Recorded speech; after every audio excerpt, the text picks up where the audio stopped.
na opinião de vocês, quais são os principais hábitos que levam uma pessoa a ficar pobre ou permanecer na pobreza? Ixi. Tá. Vai. Quer começar? Vai, Duda, vai Você você. que manda. Vai o pobre primeiro. Então vamos, vai. Cara, você sabe que Sacanagem. o pobre tem prioridade nessa O pobre mesa. tem Vamos lá. prioridade nessa mesa. Aqui. Cara, você sabe que assim, eu não vou nem falar tanto que é um hábito, porque tem vários hábitos ruins, em especial a ostentação. Mas eu gosto muito de pensar que acho que o maior erro do brasileiro é não estudar sobre educação financeira. Né? Tem um livro do Napoleão Hill, é o Mais Esperto que o Diabo, que ele fala uma coisa muito interessante lá. Tipo, é uma ficção, né? Que o cara chega pra entrevistar o diabo. Aí ele chega e fala, diabo, pelo amor de Deus, mano, sério, qual que é o segredo pra ter tanta gente ferrada no mundo? Qual que é o segredo pra ter tanta gente miserável, pobre, lascada no mundo? Aí ele fala, né, o diabo lá, né? Ó, o segredo é fazer com que a pessoa seja uma alienada. E aí, usando as minhas palavras, né? O que é alienado? É a pessoa burra, que não tem opinião pra nada e acredita em tudo que ela ouve. E isso eu acho muito louco. Tanto que eu coloquei uma frase esse dia lá no meu canal, né? A forma mais eficaz de você ser pobre a vida inteira é não estudar. Né? Então, acho que tem várias coisas que a gente poderia falar, mas acho que a base de tudo é a educação financeira que ninguém faz. Ninguém estuda, não se aprende na escola. Agora tá começando a aprender, enfim, né? Então, eu acho que o maior erro é achar que, tipo assim, finanças se aprende com a vida. Aí morre com 90 anos, pobre, lascado, não aprendeu nada. Né? Então, eu acho que trazer a responsabilidade, e eu falo muito sobre isso porque hoje é muito fácil você aprender sobre finanças. Nós três aqui, nós quatro, temos canais de graça. Né? E a pessoa pode ser pobre o quanto for. Um celular e Wi-Fi de graça em algum lugar ela tem. Né? Então, eu acho que o maior erro hoje é a pessoa simplesmente não querer estudar e não querer evoluir no sentido de como que eu posso otimizar minha renda, como que eu posso usar meu dinheiro com mais inteligência, como que eu posso multiplicar o meu dinheiro. Então, acho que eu começaria por esse ponto. E acho que complementando, né, concordo 100% com o que o Duda falou, mas acho que também não adianta, não basta estudar. Eu acho que durante muito tempo a gente acreditou nessa falácia, né? Eu vim de família de classe média e na minha formação eu acreditava, né, que bastava eu ter um estudo, ter uma faculdade, que eu teria alguma coisa, né? Aquela coisa bem mediana, né? Ou seja, eu tenho a oportunidade, que bom, né, de poder me formar numa profissão, eu vou trabalhar nela durante 20 a 40 anos, quem sabe, e vou me aposentar nessa profissão. Ninguém me ensinou que era a maneira como eu ia trabalhar ou a maneira como eu ia gerar valor que me permitiria sair daquele ciclo mediano no qual eu fui inserida no momento em que eu nasci. Então, eu acredito sim que a gente precisa de educação financeira, é isso que a gente faz na Me Poupe, vocês fazem aqui, mas não basta ensinar as pessoas ou aprender sobre poupar, investir, se você não aprender antes de tudo como gerar valor para mais pessoas, para mais organizações, porque querendo ou não, eu acho que é aí que acontece a grande, como é que eu posso explicar isso? Sinistralidade do sistema, porque ninguém ensina a gente que existe um jogo operando, do qual todos nós fazemos parte, mas que infelizmente poucos, por uma questão de afastamento do conhecimento, têm noção de quais são as regras do jogo. Então eu acredito que o nosso papel é, além de ensinar sobre finanças, é mostrar quais são as regras do jogo para que todo mundo consiga se inserir nesse jogo sem ser peça, mas podendo sim também jogar. Porque a gente faz um desenho lá no Me Poupe, que na hora que a gente nasce é como se fosse colocado dentro de um labirinto, onde os donos do poder e do dinheiro é que estão manipulando você ali dentro. Então toda vez que você é estimulado a consumir um produto novo, até mesmo a fazer um curso que te leva a acreditar que com aquele curso você vai ter liberdade financeira, porque agora você tem faculdade. Então assim, quando você entende que tudo faz parte do jogo, você tem o poder de começar a ser jogador e não mais apenas uma peça.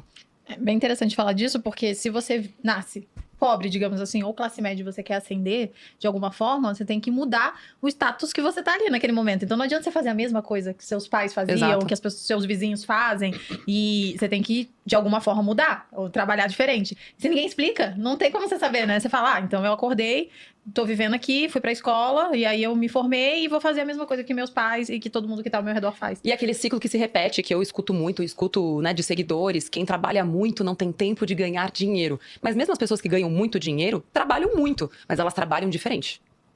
O que elas fazem diferente, por exemplo, na sua opinião? Na minha opinião, Bruno, tá muito mais na inteligência com a qual você gera valor e na tua capacidade de ter mais clientes.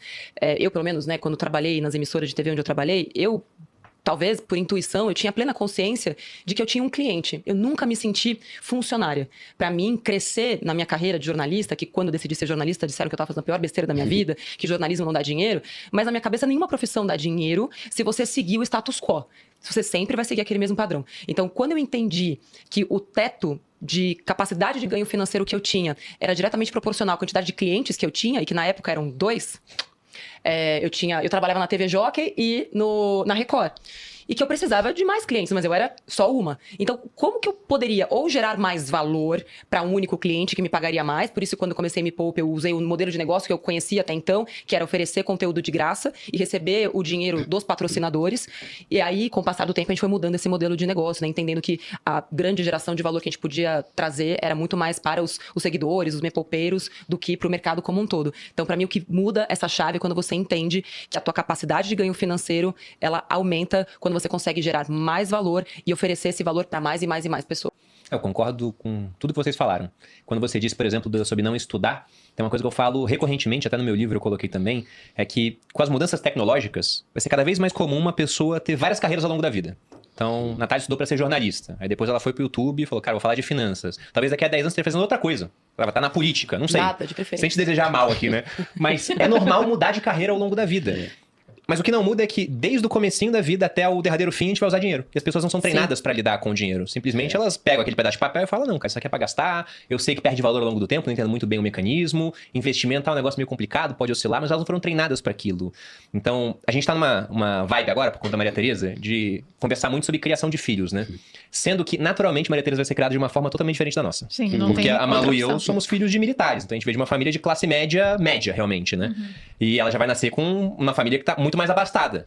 A gente fica, caramba, e como é que vai ser Herdeira. educar ela? Pois é. Porque lá atrás, uma coisa que me fez muito bem é que nunca me faltou nada, mas também não sobrava muita coisa. Então eu tinha que correr atrás das coisas.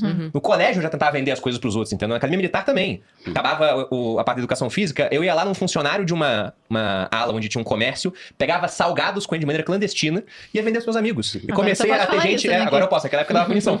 Aí eu vendia pra eles e anotava, né? Vendia fiado, dava crédito ainda. Olha só. Então eu já Cobrava tava lá juros? pra ganhar. Não cobrava juros. Tá. Não cobrava juros. Porque se eu começasse um negócio muito rentável, ia aparecer concorrência. De fato apareceu. Depois.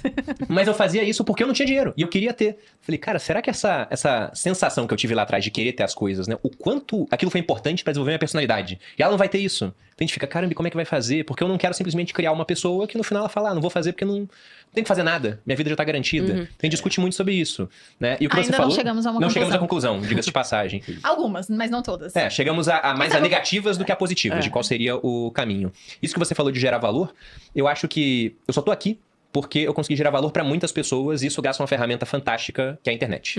Meu pai ele deu aula para turmas de alunos que queriam passar no IME, no ITA, né? E aí é uma matéria muito difícil, fala bastante de física. Isso é complicadíssimo. Por que meu pai não ficou rico fazendo isso? Bom, primeiro porque faltou essa base de educação financeira, na minha opinião, de gastar menos do que ganha, que a gente vai discutir aqui. Mas o segundo é que as turmas eram com 30, 40, 50 pessoas. Enquanto a gente pode ter uma turma com, cara, sem limite, né? Na verdade, se pega o tamanho do canal de vocês, por exemplo, e do meu, cara, Sim. milhões de pessoas. Então a gente consegue ser muito mais produtivo fazendo a mesma coisa que o pessoal fazia lá atrás. Que era dar uma aula, por E exemplo. pro mundo inteiro hoje, né? Se a gente Exato. quiser. Sim, não A gente tem não tá limite restrito geográfico. geograficamente a nenhum lugar. E é interessante esse negócio, porque tem um livro que eu gosto bastante também, chama O Almanaque de Naval Ravikant. É muito bom. É muito louco, né? Mas hoje tá nas citações, hein? Cara, o meu... Porra! Ó, livro é a forma mais barata de você É verdade. começar a ser menos burrinho, né? Mas é Então, eu tô verdade. no capítulo. É muito bom, né? E é muito barato. Ou de graça. Né? Basta ou de ir a uma graça. biblioteca. Sim, ou em sebo, por exemplo. Cara, o que eu já li de livro, tipo assim, eu comprava um livro usado por 15 conto. Aí depois que eu terminava, eu ia lá, trocava por outro sem gastar nada. Ou É seja, isso eu li aí. 10 livros com 15 conto, né? Mas esse, o Naval Ravikant, ele fala uma coisa que é interessante. Ele fala que a internet, ela meio que nivelou as possibilidades de qualquer pessoa ganhar dinheiro. Isso é verdade. Tipo assim, antigamente, só um multimilionário tinha acesso e conseguia vender um curso. Sim. Hoje, um cara pé rapado que mora, sei lá, na comunidade, na favela, consegue ter a mesma possibilidade de pegar um celular e gravar um vídeo e começar um canal no YouTube quanto um cara muito rico. Sim. Que foi o meu caso.